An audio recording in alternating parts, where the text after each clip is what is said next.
boys and girls. Tonight we are reading Pete the Kitty in the Case of the Hiccups.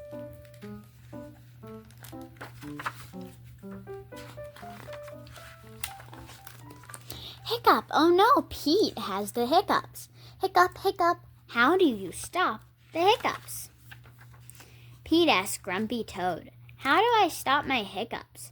I know, says Grumpy Toad. You stand on one foot.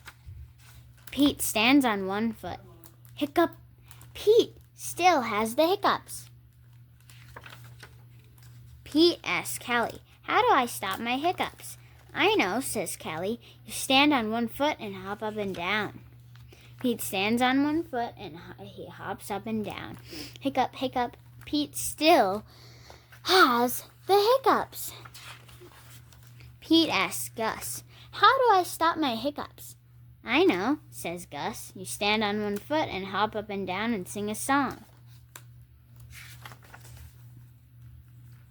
Pete stands on one foot, he hops up and down, he sings a song. Hiccup, hiccup, hiccup, Pete still has the hiccups. Pete asks Bob, how do I stop my hiccups? I know, says Bob. You stand on one foot and hop up and down and sing a song and rub your belly, says Bob. Pete does it.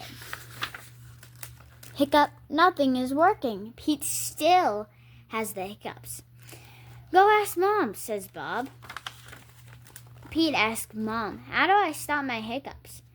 I know, says Mom. You take a deep breath. Pete takes a deep breath. Hold your breath and blow it out, says Mom. Pete holds his breath.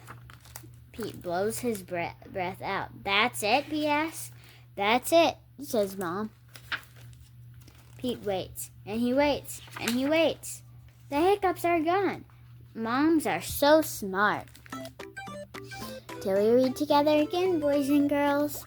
Bye!